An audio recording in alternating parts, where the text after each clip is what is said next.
Hi there, it's Allie with Allie Answers. I hope you're having a fantastic day. What do we do to help our seniors with depression and anxiety? Well, first of all, you have to understand that everyone has basic needs and nothing can be handled until those basic needs are being met. So the first level of needs is like food, clothing, shelter, and a lot of programs for seniors are focused on these kinds of things. But beyond that, once a person has the food, clothing, and shelter and their basic needs, physical needs being met, the next thing is safety. Every person wants to be safe and feel secure. And that can mean different things to different people. But that, again, is one of our most basic needs. We can't solve higher needs until we solve the first ones. So if a person has their physical needs met and their safety needs met, the next level of needs is feeling loved, feeling like you belong somewhere. That can come from family, from neighbors, and it can come from people in the church. We all need to feel like we belong. And even if our needs are initially met physically and our safety needs are met, if we don't feel like we belong, then we may question our reason for being, and that can lead to depression and anxiety. Next on our list is our self-esteem. So beyond the basics of knowing that we're loved, we need to know that we are needed.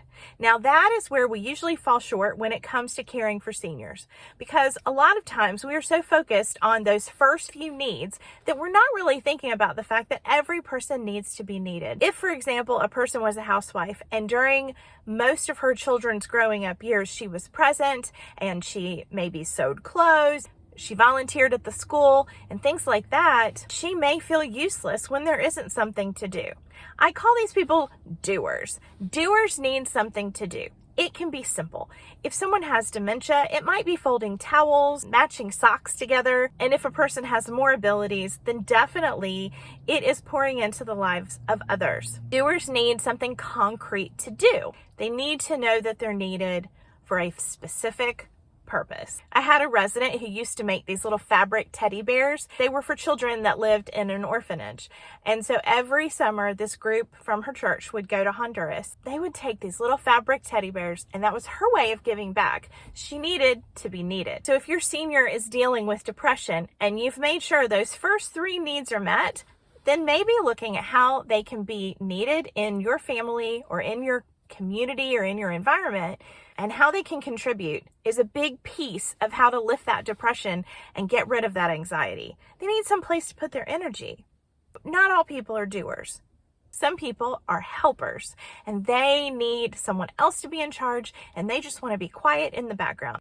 They want to be wiping down tables. They want to take trash away from people when they're done eating. They enjoy giving by serving. So if you're dealing with depression in a senior who is like this, then what you would want to do is make sure you give them the opportunity to serve. That means it might take a little bit longer to get the table set or cleared, or maybe you'll have to come back behind them and clean the kitchen table again when they're not in the room. But definitely make sure that they feel like they're contributing. The highest need that we can touch in a senior and that sometimes we're not able to get to because we have to make sure that all these other needs are met. If we've met all of these needs in a person that we care about and we're still seeing signs of depression and anxiety, we can look at the goal of accomplishing something new. Is there something that your loved one is not accomplishing that they want to, and are they able to? So maybe there is something new that they want to do. Maybe they want to pack shoeboxes for the children at Samaritan's Purse. Maybe they want to see something they've never seen before, try a hobby they've never tried, go someplace they've never been, take a class they've not taken. If they're able to do that, that is the highest need that we can fulfill. Often when it comes to helping our seniors, we don't really think of that higher level of need of helping them have an opportunity to do something that they've never done before. But if you've met the other needs, if they have their physical needs met, their emotional needs met, if they feel needed and wanted, and they're able to serve in some capacity, and you're still seeing signs of anxiety and depression, then I do recommend that you have a conversation about what have you always wanted to do? Is there some way that I can help you? Or maybe they have a question they've never had answered. It might be as simple as Googling something or let them watch a YouTube video, or you might have to put in more effort than that.